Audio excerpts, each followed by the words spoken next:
कहते हैं धरती पर रहने वाले प्राणियों के जीवन और मृत्यु की तारीख भगवान तय करता है, लेकिन जीवन और मृत्यु के बीच की जिंदगी उस प्राणी को स्वयं जीना होता है, जिसमें उसके कर्म, धर्म, उसका व्यवहार, स्वभाव के साथ ही उसका उद्देश्य भी शामिल होता है।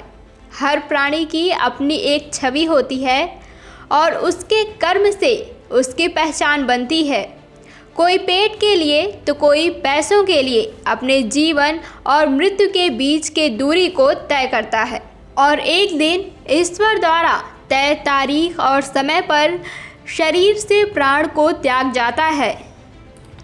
ऐसा ही कुछ देखने को मिला एक गरीब और लाचार माँ के जीवन में, जब एक माँ के सामने एक पुत्र की अंतिम यात्रा निकाली गई। उस माँ ने अपने बेटे के अंतिम संस्कार को देखा। शायद पंचतत्व में विलीन हो रहे आग लपेटों में कुछ ढूंढ रही थी। जिस बेटे ने माँ के गोद में जिंदगी पाई थी, वो किसी और की गोद में आंखों के सामने जल रहा था। शायद माँ के गोद से ताकतवर था लकड़ियों से बना वो गोद, जहाँ आंखों के सामने राख बन रहा था और हर किसी का कलेजा छलनी हो रहा था। दरअसल सागर सिंह राहुल के सामने एक लाचार माँ पिछले 3 दिनों से बलिया जिला अस्पताल के इर्द गिर्द बैठे अपने जवान बेटे की याद में विलाप कर रही थी।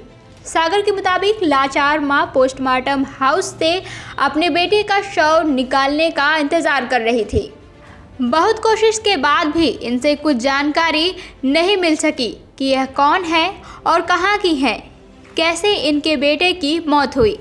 सागर की माने तो अंततः यह फैसला लिया गया, क्यों ना माँ जी के आंखों के सामने इनके पुत्र का अंतिम संस्कार हिंदू रीति रिवाज द्वारा माँ गंगा घाट पर कर दिया जाए, जिससे इनके बेटे की आत्मा को शांति मिले और इस माँ को संतुष्टि मिले। सागर ने अपने सहयोगी से मिलकर अस्पताल के पोस्टमार्टम हाउस के सामने ही लाचार मां के बेटे के लिए अर्थी सजाई और खुद उस मां का बेटा बन गया। इस तस्वीर ने हर किसी को झकझोर दिया।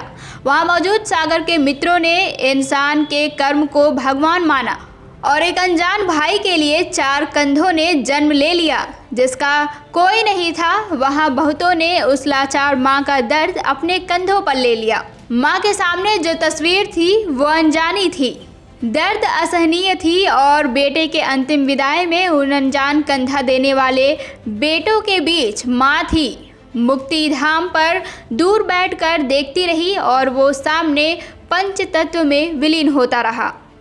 नहीं पता आगे क्या होगा, लेकिन जितना हुआ उतने ने जिंदगी का सच सबके सामने रखा।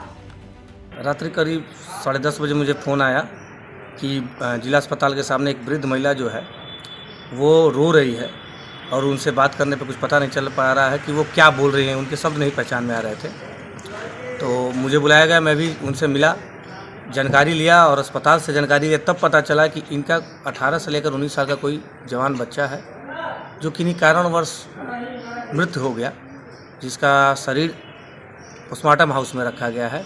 और 2 से 3 दिनों से ये माताजी यहाँ पे विलाप कर रही हैं, रो रही हैं और वही कष्ट मुझे देखा नहीं गया। तो कल हम लोगों ने सोशल मीडिया के माध्यम से इनको वायरल किया था कि अगर इनके परिवारजन को पता चल जाए, चूँकि ये माताजी का शब्द हम लोग को समझ में नहीं आ रहा है और थोड़ी सी ये दिमागी हालत से कमज़ोर भी हैं, तो हम लोग सोचे कि उनके परिजन के पता चल जाए तो ये इनका अंतिम संस्कार जो है उनके परिजन द्वारा कर दिया जाए। लेकिन अभी तक कोई जानकारी नहीं मिला और पोस्टमार्टम आज हो रहा है, तो हमने सोचा कि क्यों ना इनका अंतिम संस्कार इनके माताजी के सामने ही हम लोग पूरा विधिवत रीति रिवाज, हिंदू धर्म के रीति रिवाज के साथ कर दिया जाए, जिससे माताजी को भी लगे कि मेरे पुत्र का जो है अच्छा से अंतिम विदाई हुआ।